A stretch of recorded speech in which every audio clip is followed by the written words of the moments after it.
बैठे हैं लखीमपुर विधानसभा क्षेत्र से भारतीय जनता पार्टी के प्रत्याशी और कैबिनेट मंत्री श्री कौशिक राय जी के साथ। और सर्वप्रथम हम उनसे ये जानना चाहते हैं कि वो छात्र जीवन से और यहाँ तक के सफ़र में उन्होंने कैसे कैसे तय किया है। माननीय कौशिक जी। मैं प्रेरणा भारती के सभी दर्शकों को और आपका जो डिजिटल के माध्यम से है और प्रिंट मीडिया के सबको मैं अपना शुभकामनाएं देना चाहता हूं। भारतीय जनता पार्टी के कार्यकर्ता के रूप में लगभग 29 साल से काम करने का सौभाग्य मिला। 1997 में भाजपा के साथ मैं ऑफिशियली जुड़ा। परिवार बीजेपी के साथ था, मेरे पिताजी बीजेपी में काम करते थे। इसके सौजन्य से मैं बहुत पहले से बीजेपी के साथ काम करने का मौका मिला। बूथ अध्यक्ष के साथ उस समय जीपी कमेटी हुआ करता था, जीपी कमेटी का भी मैं प्रेसिडेंट था। युवा मोर्चा का साथ जुड़ा, फिर कछाड़ जिला युवा मोर्चा का अध्यक्ष, फिर बीजेपी का महामंत्री, फिर राष्ट्रीय परिषद का सदस्य, फिर जिला अध्यक्ष के रूप में मैं 3 कार्यकाल जिला अध्यक्ष का कछाड़ जिला का यहाँ पे काम किया। और 2021 में भारतीय जनता पार्टी ने मुझे लखीमपुर विधानसभा से यहाँ मैं प्रत्याशी के तौर पर यहाँ मनोनीत किया। उस चुनाव में मैं लखीमपुर में से जीता। पिछले 5 साल लखीमपुर की जनता के लिए जितना भी हो सके हमने काम किया। और उसके बीच 2024 का 7 दिसंबर को माननीय मुख्यमंत्री जी ने मंत्री के हिसाब से, असम सरकार के मंत्री के हिसाब से जो जिम्मेदारी दिया, उसको पिछले 14 महीने में उस काम का निर्वहन किया। आज मेरा जो परिचय है भारतीय जनता पार्टी के वजह से, और मेरे जीवन में भारतीय जनता पार्टी ने बहुत कुछ दिया। मैं जिला परिषद का भी एक बार चुनाव हारा, मैं विधानसभा अलगापुर में भी एक बार चुनाव हारा, लेकिन उसके बाद भी पार्टी ने मुझे 2021 में इस विधानसभा जो लखीमपुर विधानसभा है, इस विधानसभा में मुझे प्रत्याशी के तौर पर दिया। और मैं यहाँ के लोगों ने मुझे जिस तरह का समर्थन दिया, जिस तरह से सबने आशीर्वाद दिया, मैं यहाँ से पहली बार विधायक बना। और ये पूरा 5 साल में जितना भी हो सके लखीमपुर के लोगों के लिए उनका सहयोग से काम करने का भी कोशिश किया। आपको लखीमपुर की जनता का इतना प्यार मिला है, इतना सम्मान मिला है कि चारों तरफ पहले से ही ये बीजेपी का एक श्योर सीट माना जा रहा है, वो भी बड़े मार्जिन से जीतने वाला। तो ये इतना जो आपको प्राप्ति मिला है, इसके लिए आप क्या आपने सोचा था? जी देखिए, एक चीज़ था कि जब मैं यहाँ से विधायक बना, मेरा घर यहाँ नहीं था। मेरा घर अलगापुर विधानसभा, आज जो बौरखोला विधानसभा में। मेरा एक ही लक्ष्य है कि जनप्रतिनिधि का होने का अगर मौका मिले तो लोगों के लिए काम करना है। और मैंने विधायक बनने के बाद से ये काम को पूरा 5 साल कि जब भी लोगों की जिस तरह का भी ज़रूरत हुआ, मैं उनके साथ में खड़ा हुआ। फिर लखीमपुर का विकास करने का जो समय आया, मैंने लखीमपुर का जितना हो सके हमने विकास किया। मुख्यमंत्री जी जब मेरे चुनाव प्रचार में आए थे, उस समय उन्होंने घोषणा किया था कि भारतीय लखीमपुर को एक विकसित लखीमपुर बनाने का उनका भी एक संकल्प था। और इसलिए जब जब मैंने मुख्यमंत्री जी के पास मैं लखीमपुर के बारे में कुछ विषय लेके गया, उन्होंने उस विषय का हमें हमेशा उसका उन्होंने सहायता किया। और आज मैं आपको ये बता सकता हूँ कि बहुत सालों में जो काम नहीं हुआ, मैं इतना साल नहीं बोलना चाहता, लेकिन बहुत सालों में जो काम नहीं हुआ, जो लखीमपुर उपेक्षित था, आज वो लखीमपुर विकास की ओर, विकास के पटरी पर आ चुका है। यहाँ 100 बेडेड हॉस्पिटल, नया महाविद्यालय बनाना, यहाँ का इंफ्रास्ट्रक्चर खड़ा करना, यहाँ का जो सब डिवीज़न था उसको को डिस्ट्रिक्ट बनाना, यहाँ पे गवर्नमेंट का पहला government law college Barak valley में लाना, ये सारे काम। और हम लोगों ने लगभग 450 करोड़ का रास्ता का काम हम लोगों ने सिर्फ स्टेट गवर्नमेंट के तरफ से किया।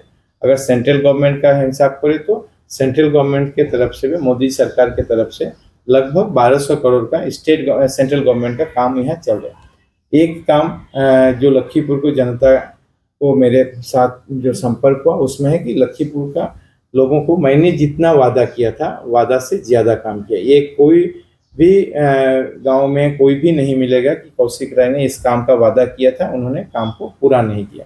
हमने वो काम, अगर किसी कारण से वो काम नहीं कर पाए, वो किसी टेक्निकल कारण से होगा, नहीं तो हम लोगों ने हर काम को पूरा किया। जितना वादा था वो वादा को हमने पूरा किया, और यही विश्वास लखीमपुर के जनता का हुआ। और आज आप देख रहे हैं कि ये मेरा सौभाग्य है कि मैं पहले आपको बता चुका, मैं इस विधानसभा का नहीं था, लेकिन आज यहाँ के विधानसभा के लोगों ने मुझे अपनाया, और 1,78,000 वोटर यहाँ पे लखीमपुर में है। ये 1,78,000 में से वोटर के बीच में से मैं अकेला प्रत्याशी हूँ।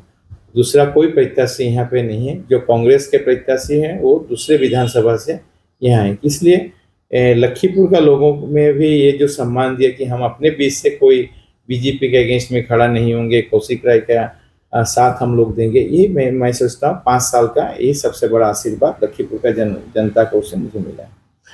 अभी आप बराक घाटी के भाजपा के निर्विवाद नेता हैं और सभी लोग आपको मानते हैं, सम्मान करते हैं, और विपक्ष आपके सामने पस्त है। तो जो जैसा आपने लखीमपुर में किया है और बाकी विधानसभाओं के लिए भी आपके बारे में, इस बारे में थोड़ा क्या प्लानिंग है? देखिए, इस बार इस विधानसभा में बराक वैली में 13 सीट है। आज के दिन में हम आपको ये बता सकते हैं कि 10 सीटों पर भारतीय जनता पार्टी जीतने का स्थिति में है, और हम विश्वास है कि हम लोग ये जीतेंगे। एक सीट है सोनाई सीट, जहाँ पे आज के दिन में हमारा एनडीए प्रत्याशी ईजीपी का जो प्रत्याशी है वो आगे हैं, और मुझे लगता है कि सोनाई के लोग भी जिस तरह से उनको समर्थन कर रहे हैं, मोदी जी को समर्थन कर रहे हैं, डॉक्टर हिमंत बिश्व शर्मा जी को समर्थन कर रहे हैं, सोनाई भी हम शायद एजीपी हमारा प्रत्याशी जीत सकता है। बाकी जो 10 समष्टि है, ये 10 समष्टि में भारतीय जनता पार्टी, जिस 10 समष्टि में पिछले लोकसभा में हमारा लीड मिला था, वो सब समष्टि बीजेपी इस बार जीतने वाला है। और मैं इतना भी आपको बता सकता हूँ कि सिर्फ लखीमपुर नहीं, ये जो 10 समष्टि है, 10 कॉन्स्टिट्यूएंसी है, 10 में भाजपा पहले जो मार्जिन से जीता है, इस बार हर कॉन्स्टिट्यूएंसी में उस मार्जिन को रिकॉर्ड तोड़ने का काम भी बीजेपी करेगा, बीजेपी के प्रत्याशी लोग करेंगे, क्योंकि लोगों का विश्वास मोदी जी के प्रति है, लोगों का विश्वास डॉक्टर हिमंत बिश्व शर्मा जी के प्रति, बीजेपी के प्रति है, कि बीजेपी ने जो वादा किया वो काम को, उससे ज़्यादा काम हम लोगों ने किया। मोदी जी का कार्यक्रम हुआ, आपने देखा कि एक समय था कि 1,000 करोड़ का अनाउंसमेंट करके उस समय कांग्रेस ने 15 में से 13 सीट जीते थे, और ये 1,000 करोड़ तो दूर 350 करोड़ का काम शुरू हुआ तो पूरा भी नहीं हुआ। लेकिन आज के दिन में बीजेपी ने कोई वादा नहीं किया, लोगों ने कोई डिमांड नहीं किया, लेकिन यहाँ के लोगों के सुविधा के कारण मोदी जी ने, डॉक्टर हिमंत बिश्व शर्मा जी ने 24,000 करोड़ रुपया का काम का यहाँ पे शिलान्यास किया। तो लोगों पे ये लगा कि हमने इतना साल बराक वैली के लोगों को जब भी कुछ चाहिए तो उसको आंदोलन करना पड़ता था, संघर्ष करना पड़ता था, लेकिन किसी ने एक मेमोरेंडम तक नहीं दिया, और इतना बड़ा बड़ा काम भारतीय जनता पार्टी की सरकार ने किया। सिलचर का फ्लाईओवर हो, हमारा हाई स्पीड एक्सप्रेसवे हो, एग्रीकल्चर कॉलेज पत्थरकांदी में हो, तो ये लोगों में ये विश्वास बीजेपी के प्रति है। इसके कारण बीजेपी, मुझे विश्वास है कि 91 का जो रिकॉर्ड बीजेपी का बराक वैली का था, इस बार इस चुनाव में टूटने वाला है। अभी जो स्थिति है, इससे स्पष्ट होता है कि तीसरी बार भी भाजपा सरकार में आने वाली है। तो बहुत सारे कार्य चल रहे हैं, वो तो चलते ही रहेंगे, लेकिन जो नई सरकार आएगी उसमें और क्या क्या प्राथमिकताएं हैं जनता के लिए, विशेष करके चूँकि आप बराक घाटी के डेवलपमेंट मिनिस्टर हैं, तो इस नाते से आपकी क्या योजनाएं हैं, थोड़ा इस पर प्रकाश। देखिए, सबसे बड़ा हमारा यह है कि यहाँ का जो इंफ्रास्ट्रक्चर है, इंफ्रास्ट्रक्चर को खड़ा करना, और मैं मानता हूँ कि इंफ्रास्ट्रक्चर खड़ा करने से पहले जो सरकार ने जो इनिशिएटिव लिया कि असम सचिवालय सिलचर बराक वैली में जो उन्होंने स्थापित किया, जिसका काम शुरू हुआ, और मुख्यमंत्री जी ने जिस दिन इसका उद्घाटन किया उसके तीसरे ही दिन यहाँ पे जो बराक वैली डेवलपमेंट डिपार्टमेंट का जो कार्यालय सर्किट हाउस में, पुराना सर्किट हाउस में चल रहा था, उसको वहाँ पे स्थानांतरित किया गया ताकि काम को हम लोग स्पीड अप कर सके। अभी हमारा लक्ष्य है कि बराक वैली में हमारा सरकार ने अनाउंस किया था कि हम बराक वैली में 5 ब्रिज करेंगे, नहीं 5 ब्रिज का, बराक नदी के ऊपर 5 पुल हम लोग बनाएंगे। और आपने देखा कि हम लोगों ने अन्नपूर्णा में ब्रिज का काम खत्म हुआ, और आज के दिन में और 4 जगह में ब्रिजों का काम चल रहा है। मधुरबन का भी, मधुरा घाट का भी चल रहा है, सोनाबारी घाट में भी चल रहा है, काटाखाल के पास में भी चल रहा है, हमारा सील घाट में भी ब्रिज का काम चल रहा है। तो 4-5 जगह में ये ब्रिज का काम चल रहा है। जो एक्स 4 लेनिंग का काम हमारा सिलचर चुराईबाड़ी हो, सिलचर बायरिंगटी हो, सिलचर हमारा जिरीबाम हो, ये 4 लेनिंग का काम भी मुझे लगता है कि 28 के अंदर ये सारा 27 के अंदर सारा 4 लेनिंग का काम समाप्त हो जाएगा। अब बात की है कि ईस्ट वेस्ट कॉरिडोर भी इस अप्रैल में ख़त्म हो रहा है। उसमें स्लिप 2 किलोमीटर बचा हुआ था, जो उसमें से 1200 मीटर का काम अगले 3-4 दिन में पूरा हो जाएगा। बाकी 800 मीटर का जो काम है, ये काम अप्रैल के अंदर में ये काम ख़त्म हो जाएगा। आने वाले दिन में हमारा लक्ष्य है कि बराक वैली में इंडस्ट्रियलाइजेशन लाना। बराक वैली में कोई शिल्प नहीं है, इसमें चाय को छोड़ दे तो कुछ नहीं है, इसलिए बराक वैली के लोगों को आगे ले जाने के लिए हमें इंडस्ट्रियलाइजेशन का ज़रूरत है, क्या ताकि जो बेकार जो जिनको नौकरी नहीं मिला है उनको हम लोग कुछ काम में लगा सकते हैं, एम्प्लॉयमेंट में लगा सकते हैं। तो सरकार के तरफ से जो भी है, सरकार ने 1 लाख नौकरी का वादा किया था, 1,60,000 नौकरी दिया। इस बार हमारा सरकार का लक्ष्य है कि हम लोग 2 लाख नौकरी देंगे। और किसी ने विश्वास नहीं किया था कि सरकार 1 लाख नौकरी कहाँ से देगा, लेकिन 1,60,000 नौकरी देके मुख्यमंत्री जी ने दिखा दिया कि हमारा ये हम कर सकते हैं इस बार। इसलिए आने वाले दिन में यहाँ के लोगों को रोजगार मिले, यहाँ के लोगों को सरकारी नौकरी भी मिले, इसलिए हम लोग हर कॉन्स्टिट्यूएंसी में कोचिंग सेंटर्स का व्यवस्था करेंगे। पिछले बार मैंने अपने यहाँ पे किया था लखीपुर में, जिसके वजह से मेरे यहाँ कोचिंग लेने वाले 300 लोगों को, बच्चों को यहाँ पे नौकरी मिला है, असम सरकार का नौकरी यहाँ पे मिला है। और ये कोई मीडिया में बोलने का बात नहीं है, हम लोगों ने ये 300 लोगों को जितना बार मिला है सबको हम लोगों ने बुलाया और सबको बुला के सबको हम लोगों ने सम्मानित भी किया। तो इसके अलावा हमारे यहाँ से कोचिंग लेने के बाद पैरामिलिट्री फोर्स में भी काफ़ी बच्चों को, मुझे लगता है कि 40 से 50 बच्चों को इस बार लास्ट जो हमारे यहाँ कोचिंग लिए थे उनको भी नौकरी मिला है। मुख्यमंत्री आत्मनिर्भर असम की तरफ से भी इस बार हमारा एक लक्ष्य है जो मैं लखीपुर में करने जा रहा हूँ, लेकिन वो बराक वैली के लिए होगा कि हम लोग इस बार APSC, UPSC, नीट और JEE ये चारों का कोचिंग सेंटर हम लोग करेंगे। ये सेंटर लखीपुर में मैं करूँगा, लेकिन ये बराक घाटी के कोई भी बच्चे आके यहाँ पे अपना कोचिंग ले सके, और भी निःशुल्क फ्री कोचिंग का व्यवस्था हम लोग करेंगे, ताकि बहुत बच्चे हैं जिनके पास आर्थिक कमी के कारण वो बाहर जाके इस काम को नहीं कर पा रहे हैं, उनके लिए हम लोग ये काम करने का व्यवस्था करें।